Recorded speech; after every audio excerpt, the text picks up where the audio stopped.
तो good evening all of student. आज हम एक नए टॉपिक के बारे में पढ़ेंगे, centre of mass of a system of particle and rigid body.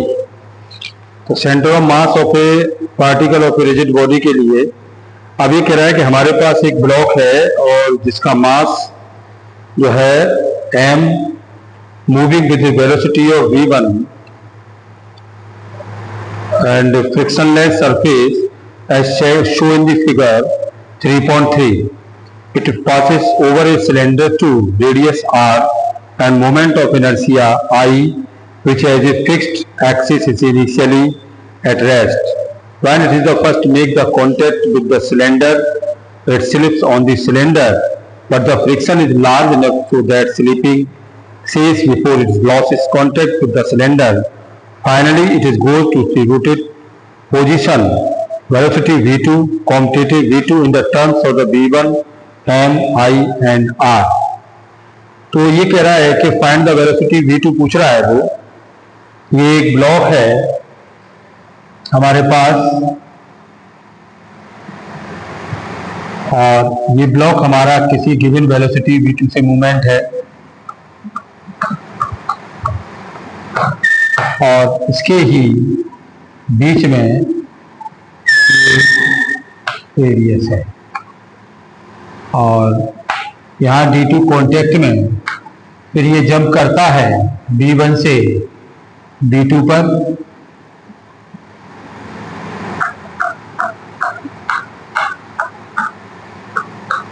तो ये v2 पूछ रहा है कि find the v2 is the point. जब ये given the surface of a cylindrical radius R, बीच में एक सिलेंड्रिकल रेडियस लगा हुआ है जो कि ये पूरे रेडियस को कवर करता है इस टाइप से, और ये O है और O से ये R है और ये ब्लॉक हमारा जब मूवमेंट करेगा तो वो कह रहा है कि find the velocity of v2। तो that is the define in the position of this moment of inertia I, तो L is equal to I alpha if the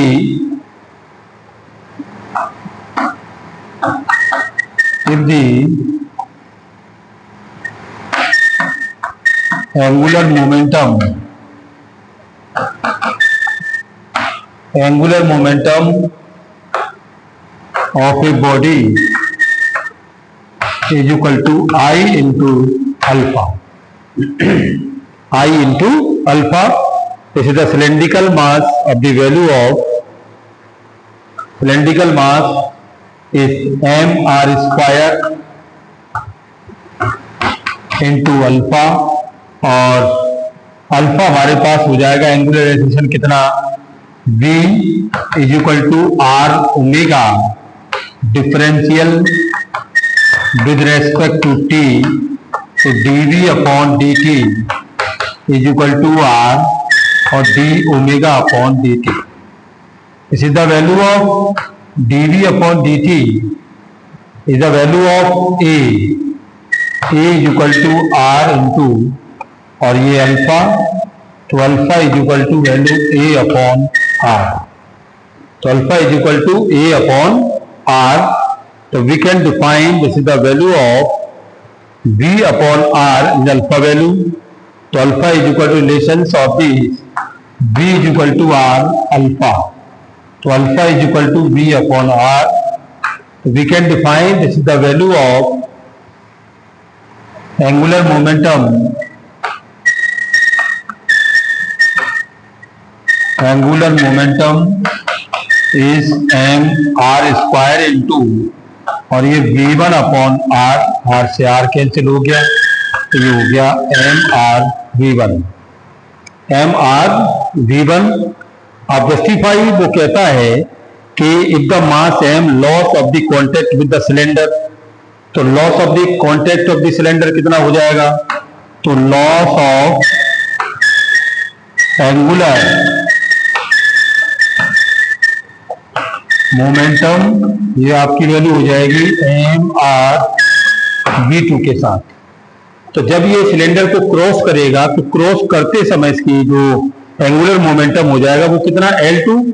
तो लॉस ऑफ एंगुलर मोमेंटम कितना हो जाएगा, तो लॉस ऑफ एंगुलर मोमेंटम, तो del L is equal to L1 minus के L2। तो ये एम आर V1 माइनस के एम आर V2, तो ये आ गया एम आर और ये V1 माइनस के V2।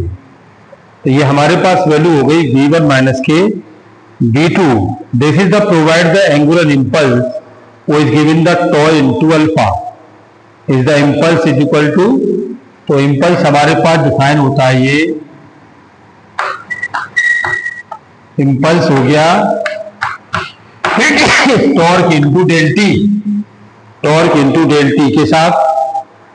तो लॉस ऑफ एंगुलर मोमेंटम आपका हो गया, तो L del L is equal to M R और ये V1 माइनस के V2 is equal to torque into del T. तो ये वैल्यू हमारे पास आ गया एम आर और ये V1 माइनस के V2 is equal to torque into del T के साथ। और ये हमारे पास जब इतना आ गया तो हम यहां से निकाल सकते हैं टॉर्क इज इक्वल टू होता है आपका आई अल्फा। तो ये एम आर V1 माइनस के V2 is equal to I alpha और डेल टी डेल टी और torque is equal to value हो गई हमारी कितनी, ये आई अल्फा के साथ। तो आई इज इक्वल टू आपका वैल्यू हो गया ये torque del T upon V1 minus के V2। Torque is equal to कितना, torque is equal to I और ये V2 माइनस के V1। तो ये आपका हो गया torque is equal to del torque is equal to I into और ये अल्फा और इसको आप कह सकते हैं एम डेल अपॉन आर के साथ। तो टॉर्क इज इक्वल टू आपकी वैल्यू हो गई, टॉर्क इज इक्वल टू ये आई और ये V2 अपॉन और ये आर इंटू डेल टी के साथ, आर इंटू डेल टी। तो वैल्यू हमारे पास डिफाइन होती है ये M1 MV MR V1 minus के V2 is equal to MR V1 minus के V2 is equal to I V2 upon R के साथ, आई V2 अपॉन आर के साथ। तो ये वैल्यू आपके पास हो गई कितनी, ये इसके साथ चला गया तो V1 माइनस के V2 is equal to I V2 upon R into M R square. तो ये I V2 upon M R square, इसको इधर ले गए तो V1 is equal to V2 plus I V2 upon M R square. तो V2 is equal to आपकी value आ गई V1 upon 1 plus I upon M R square के साथ।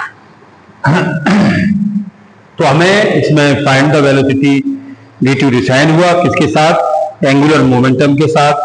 तो हम इसमें निकाल सकते हैं कितना, V2 is equal to V1 upon 1 plus I upon M R square.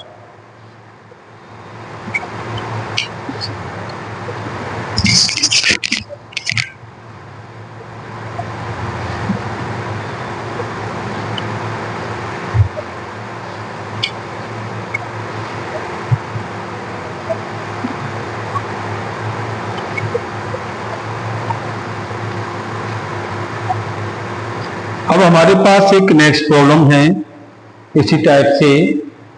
A solid cylinder is attached to a horizontal massless spring so that it can roll without slipping along a horizontal surface.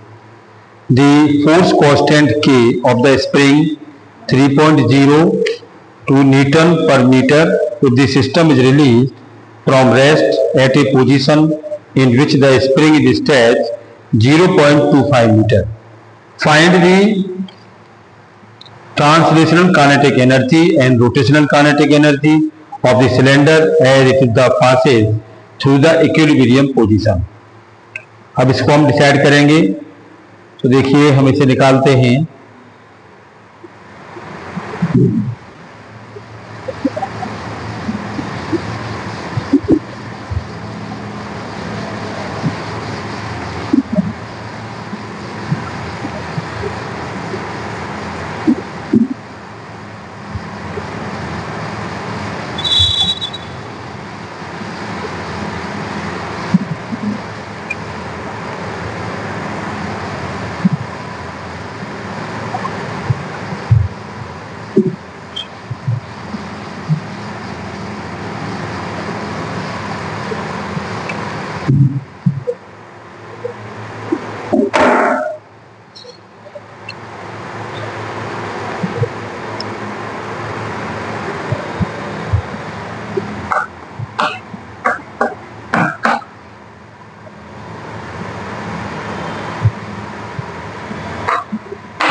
अब ये हमारे पास कोई भी एक sphere है, वो कह रहा है कि a solid cylinder is attach to a horizontal massless spring so that it can roll without slipping along a horizontal surface. The force constant K of the spring is 3.0 Newton per meter. If the system is released from the rest at a position in which the spring is stretched 0.25 meter, find the translational kinetic energy and rotational kinetic energy of the cylinder. तो हमारे पास translational kinetic energy कितनी हो जाएगी, ये translational kinetic energy half M V का square, rotational kinetic energy ये half I omega square. जब हमने स्प्रिंग को इसको खींचा तो स्प्रिंग में एक काइनेटिक एनर्जी आई और एक ट्रांसलेशनल एनर्जी आ गई, और आई का हम रिलेशन निकालते हैं तो उसको अगर हम कन्वर्ट भी करेंगे तो ये आपकी वैल्यू हो जाएगी 1/2 mr स्क्वायर और v का square upon R. Total energy आपकी हो गई कितनी, इसमें टोटल एनर्जी ये आपकी हो गई kinetic energy plus rotational kinetic energy. तो देखिए ये 1/2 m v का स्क्वायर रहेगा और 1/2 m r स्क्वायर और v equal to r omega, तो ये omega equal to v upon r। तो इसे आप लिखेंगे ये v अपॉन r का होल स्क्वायर, तो ये आ गया 1/2 m v का स्क्वायर plus 1/4 m r square v का स्क्वायर अपॉन r स्क्वायर, इसे कैंसिल हो गया। तो ये 1/2 m v का स्क्वायर 1/4 m v का स्क्वायर, तो ये वैल्यू आपकी आ गई 3/4 m v square, 3/4 m v square total energy मिल गई। और इसमें अगर हम स्प्रिंग वैल्यू लगाते हैं और ये किसके बराबर है, ये हमारी जो है स्प्रिंग कांस्टेंट के बराबर है, तो ये आपका हो जाएगा total energy is equal to half K X square, तो 3/4 m v का स्क्वायर 1/2 के एक्स स्क्वायर। अब इसमें आपको दे रखा है ये स्प्रिंग कांस्टेंट दे रखा है के ऑफ द स्प्रिंग 3.0 और x की वैल्यू आपको दे रखी होगी 0.25 मीटर ये, तो ये आप लगा सकते हैं। ब्लॉक का रोलिंग मोशन है, उसका मास भी दे रखा होगा, तो देखो 3/4 m v का स्क्वायर 1/2 और ये 3 इंटू 0.25 और 0.25 4 से 4 कट गया और 3 से ये 3 कट गया और ये आपकी वैल्यू हो गई m v का square is equal to 1/8 m v का स्क्वायर 1/8। और आप इसमें वैल्यू लगा सकते हैं इसकी कितनी हो जाएगी, ये हम इसे कैलकुलेट करेंगे तो इसकी वैल्यू डिफाइन हो जाएगी 0.125 और 0.125 और ये जूल एनर्जी, तो ट्रांसलेशन एनर्जी आपकी हो जाएगी कितनी 0.125 और ये आप ये वैल्यू लगा दीजिएगा। तो यहाँ ये आपका वैल्यू हो गया 1/2 0.125 जूल और ये आपका हो गया कितना 3/4 और इंटू 0.125। तो आप इसमें हम वैल्यू निकाल सकते हैं। तो इस तरह से हम सेंटर ऑफ मास को डिफाइन करेंगे। तो सेंटर ऑफ मास की जब वैल्यू को हम डिफाइन करते हैं तो यहाँ हमारे कॉन्सेप्टली काम करते हैं और इस कॉन्सेप्टली को देखने के बाद हम यहाँ डिसाइड करते हैं कि this is the value of find and find the value of relations.